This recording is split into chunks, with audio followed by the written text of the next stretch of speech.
제가 먼저 묵상한 말씀을 함께 나누도록 하겠습니다.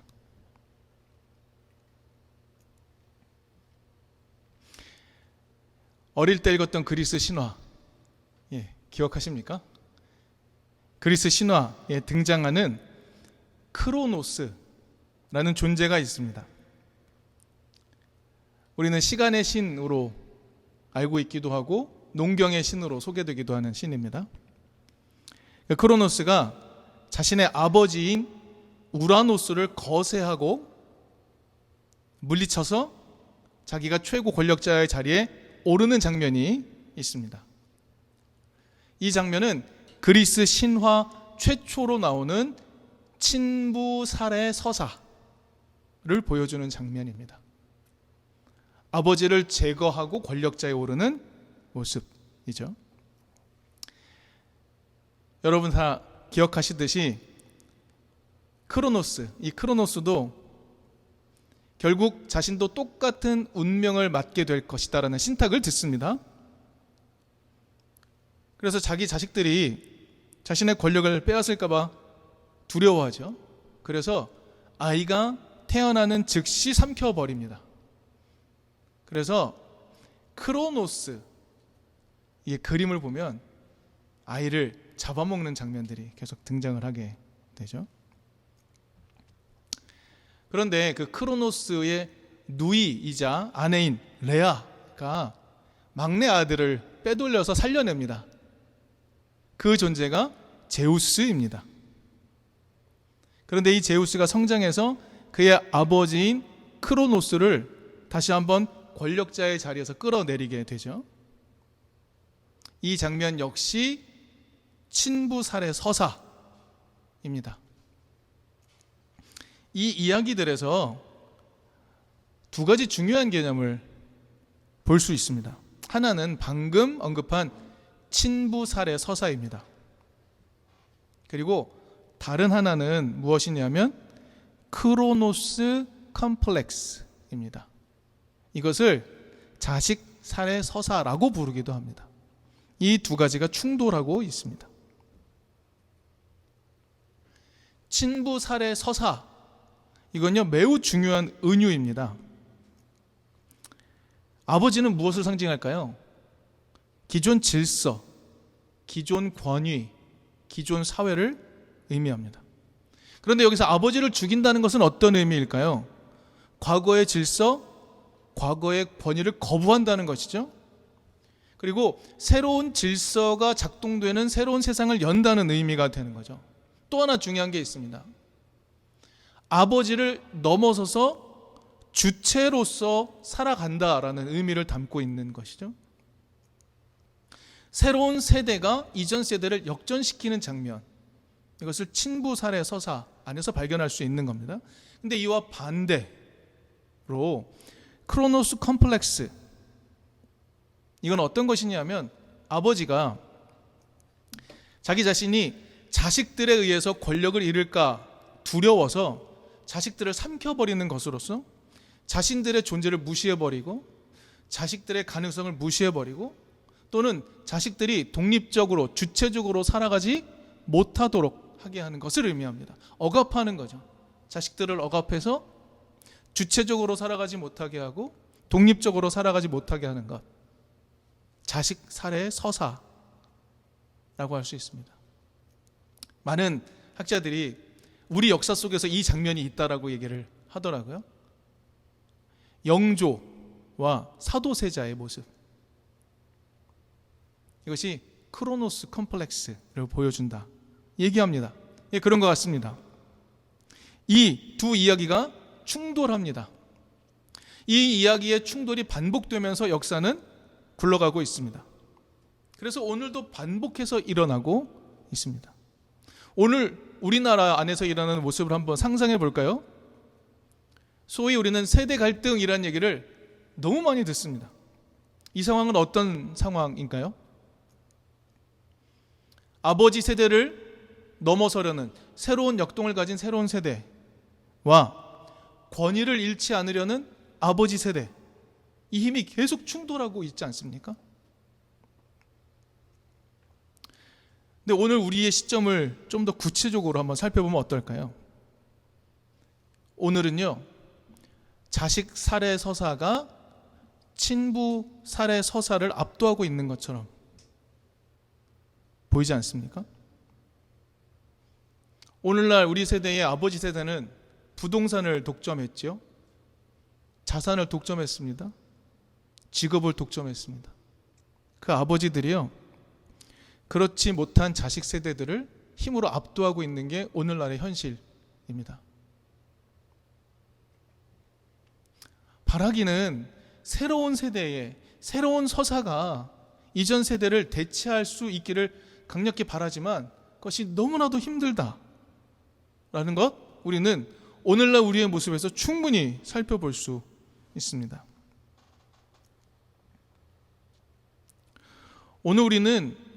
오늘 본문 속에서 이 갈등을 한번 살펴보려고 합니다. 이러한 갈등이 성경 안에 분명히 들어있다는 것을 확인하려고 합니다. 오늘 본문 13절을 보면 매우 상징적인 갈등이 등장하고 있습니다. 제가 읽겠습니다.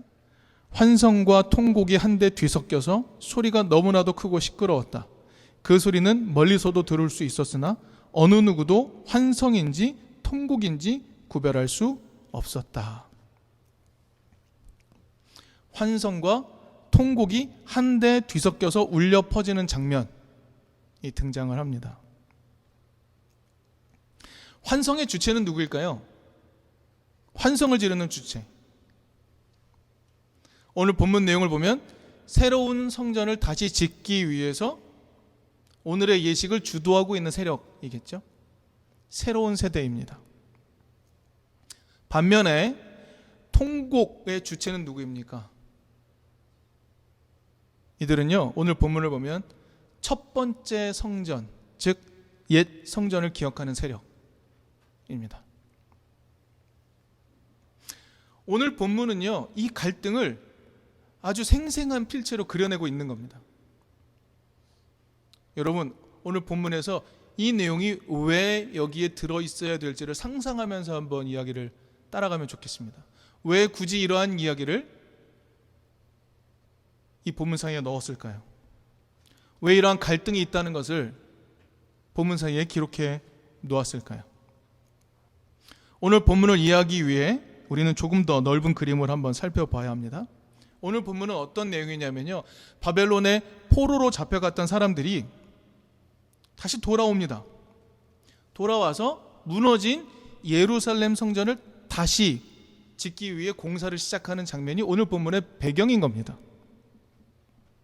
페르시아의 고레스 왕이 이제 너희들 다시 돌아가거라 라고 포로에서 돌아가도록 합니다. 귀환을 명령하죠. 그래서 수룹바벨이라는 사람을 총독으로 삼아서 돌아가라고 합니다. 그래서 함께 고향으로 돌아왔습니다. 고향으로 돌아온 사람들이 이제 예루살렘 성전을 지으려고 하는 것인데, 이들은 돌아오자마자 성전을 지은 것이 아닙니다. 저는 여기서 교회 안에, 한국 교회 안에 많이 유통되는 하나의 서사를 좀 넘어서야 된다고 보는데요, 많은 교회들이 예배당을 성전이라고 말하며 성전을 짓기 위해 자기의 것보다 성전을 위해 더 많이 자기 재산을 내어놓고 헌금을 하여서 교회를 지어야 한다고 말을 하죠. 그러나 오늘 본문을 자세히 살펴보면 전혀 그렇지 않습니다. 그들은 먼저 자신의 삶의 자리인 고향으로 돌아가서 삶의 자리를 잡은 후에 예루살렘에 모여 성전을 지으려 하고 있는 겁니다. 이들은 돌아오자마자 성전을 짓기 시작한 게 결코 아닙니다. 오늘 본문 앞에 있는 2장 70절을 보면요, 포로에서 돌아온 사람들이 어떤 사람으로 구성되어 있는지, 그리고 그들이 귀환해서 어디에 자리를 잡았는지 알려주고 있습니다. 제사장과 레위 사람과 백성 가운데서 일부는 예루살렘과 그 부근 마을에 자리를 잡고, 노래하는 이들과 문지기들과 성전 막 일꾼들은 그들의 고향 마을에 자리를 잡았다. 나머지 이스라엘 사람들은 저마다 고향에 자리를 잡았다라고 성경은 아주 구체적으로 기록을 해주고 있습니다. 그리고 그 바로 뒤에 이어지는 3장 1절을 보면 이스라엘 자손은 여러 마을에 흩어져서 자리를 잡은 지 7째 달이 되었을 때에 일제히 예루살렘으로 모였다라고 기록합니다. 그러니 먼저 고향에 가서 자리를 잡고 삶의 터전을 구축한 다음에 이후에 모여서 예루살렘 성전에 모여서 성전을 지으려고 하고 있는 겁니다.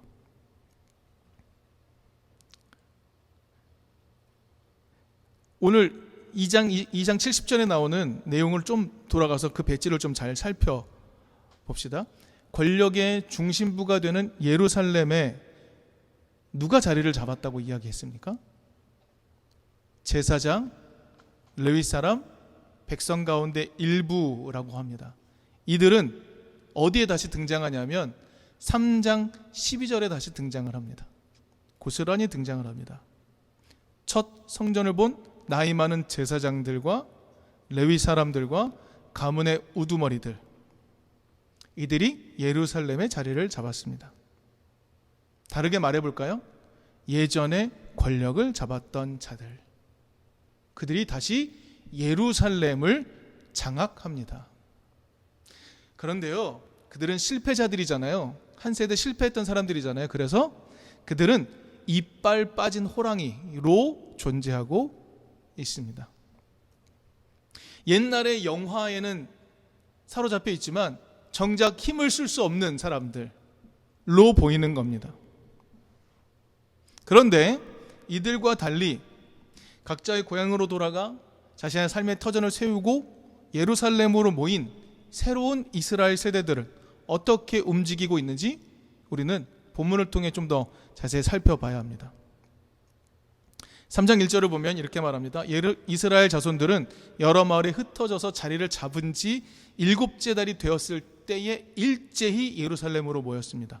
각자의 고향에 돌아가서 자신들의 삶의 자리를 구축한 후에 예루살렘으로 모인 겁니다. 그리고는 먼저 제단을 쌓았습니다.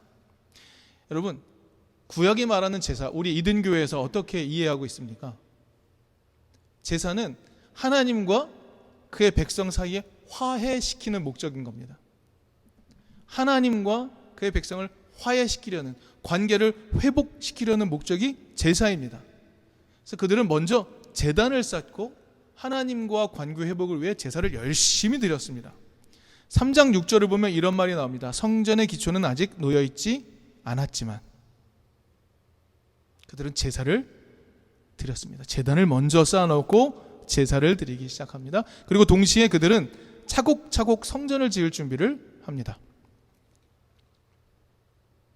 그 준비 기간이 어느 정도 됐을까요? 결코 짧지 않았습니다. 2년 정도 걸린 것 같습니다. 그들은 예루살렘에 모인 지 둘째 달에 성전 건축을 시작합니다. 준비는 다 됐고요. 이제 성전을 건축하기 시작하는 거죠. 이거를 기공식이라고 부르죠. 기공식 하는 겁니다. 그러면 우리는 상상할 수 있습니다. 두 번째 성전을 짓는 주축 세력은 누구입니까? 이스라엘의 새로운 출발을 준비하는 새로운 세대입니다. 이전 성전이 의미하는 바, 이전 성전이 무너진 것이 의미하는 바는 무엇입니까?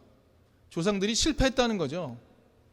그러니 그 실패의 전철을 다시 밟지 않으려는 세력들, 돌아와서 다시 하나님의 뜻대로 살아가자고 노력하기 시작하는 새로운 세대들이 주축이 되어서 이스라엘 예루살렘 성전을 다시 지으려고 하고 있는 겁니다. 이들은 분명 아버지 세대의 길을 거절하고 새로운 길을 열어가려고 하는 세대, 분명합니다. 그들은 돌아와서 자신의 삶의 자리를 잘 구축했고 곧바로 예루살렘으로 모여서 하나님과 관계 회복을 위해 제사를 계속 드렸고 여러 준비를 거쳐서 이제 예루살렘 성전을 지으려고 하고 있는 것이죠. 여러분, 여기서 느껴지는 것이 무엇입니까? 새로운 세대는 정치 제도를 구축하는 것에 우선적 관심을 두지 않았습니다. 통치 권력을 재정비하는 것에 관심을 두지 않았습니다.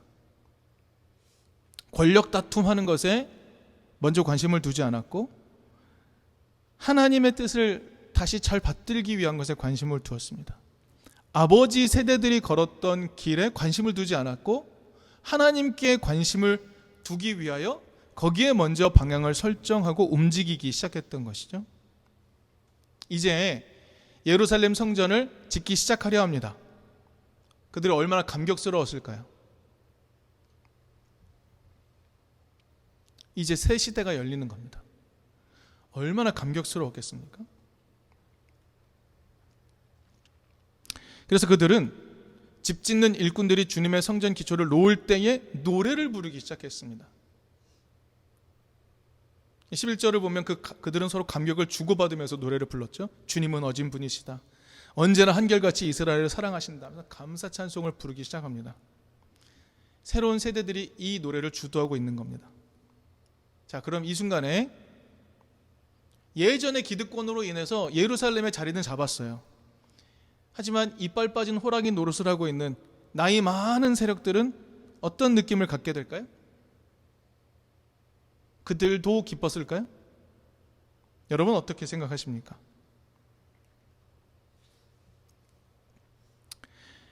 이제 우리는 본문 12, 13절에 아주 상징적인 갈등으로 돌아가 보아야 합니다. 환성과 통곡이 한데 뒤섞여서 울려 퍼지는 장면을 저자는 상세하게 기록하고 있습니다. 새 출발을 위해 새로운 세대가 모였습니다. 새로운 성전을 지으려고 합니다. 새로운 성전의 기초가 놓인 것을 본 백성들 목청껏 소리를 높여서 환호성을 지르면서 하나님을 찬양합니다. 여기서 환성은 어떤 걸 의미하냐면요, 나팔을 불면서 외치는 함성을 의미합니다. 나팔이 동반된 원어를 보면요, 나팔이 동반되어서 엄청나게 외쳐대는 함성이에요. 여기서 하나의 장면이 생각이 났어요. 여러분 2010년 남아프리카 공화국 월드컵 혹시 기억나십니까? 이때 다른 건 아무것도 기억이 안 나는데 부부젤라라는 나팔이 기억이 나더라고요. 그들이 나팔을 막 불어대면서 엄청난 환성을 치르는데 이 소리가 너무 시끄러워서 온 세계 월드컵 팬들이 그거 그만했으면 좋겠다 이렇게 말할 정도였거든요. 그러면 나팔을 불며 함성을 외친다 할 때 그 소리가 어느 정도 큰지 상상해 볼 수 있겠죠. 그런데 13절을 보면요, 이러한 환성에 맞먹는 소리가 등장합니다. 어떤 소리였습니까? 통곡 소리. 통곡은요, 여러분 곡하는 소리입니다. 여러분은 보셨을까 잘 모르겠지만 예전에는 장례식장에 곡을 전문으로 하는 사람들을 돈 주고 사서 배치를 합니다. 계속 울어주는 거죠. 장례 치르는 내내 울어주는 겁니다. 그 사람 역할은 꺼이꺼이 슬프게 울어주는 겁니다. 그러니까 통곡이라는 것은요, 소리를 외치며 땅을 치며 슬픔의 눈물을 흘리는 것, 이게 통곡인 겁니다. 정말 슬퍼서 꺼이꺼이 우는 겁니다. 그리고 오늘 성경은요, 이렇게 통곡을 하는 사람들이 누구인지 분명하게 보여주고 있죠. 누구입니까?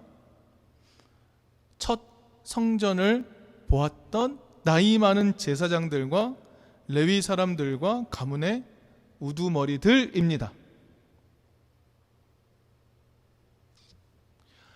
첫 성전이 무너진 지 벌써 50년 이상이 되었습니다. 무너져 버린 지가 50년입니다. 그런데 그 성전을 기억한다면 지금 나이 많은 사람들은 몇 살 정도 됐을까요? 상상할 수 있겠죠? 굉장히 나이 많은 사람들이었을 겁니다. 50년 전에 유다가 멸망할 때 무너져 내린 그 성전을 기억하는 사람들, 숫자가 많았을까요? 그렇게 많지 않았을 것 같습니다. 그런데 그들이 새로운 성전의 기초가 놓이는 것을 보고 통곡을 시작했는데 그 통곡 소리가 얼마나 컸던지 성경은 환성과 통곡을 구별할 수 없었다라고 전하고 있습니다. 옛 세대들은 왜 울고 있습니까?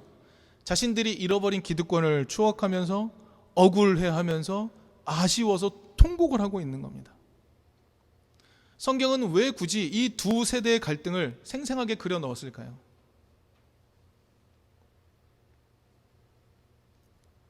아버지 세대들, 자신들이 누렸던 권력을 잃기 싫어서 외치는 통곡 소리와 아버지를 거절하고 새로운 세대를 열려는 젊은 세대의 환성이 뒤섞여 있는데 소리가 비슷합니다.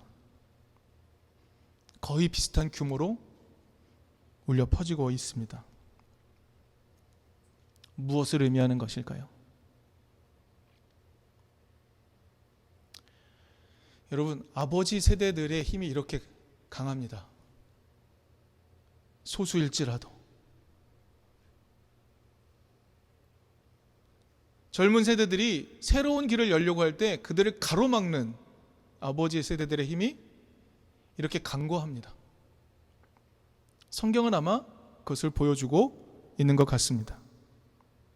성경은 말하죠. 패망한 아버지 세대를 분명히 넘어서야 합니다. 그렇죠. 새로운 세대를 열어야 합니다. 새롭게 하나님의 길을 나아가야 합니다. 그런데 패망한 아버지 세대들이 얼마나 끈질기게 뒷다리를 잡는지 더불어 보여주고 있습니다. 나이든 노인들이 울어대는 그 통곡을 젊은이들의 함성이 이기기 힘들다라고 성경이 기록해주고 있는 겁니다. 이후에 이스라엘 역사는 이것을 넘어섰는지 확인해주지 않지만 우리는 알 수 있습니다. 넘어서지 못했습니다.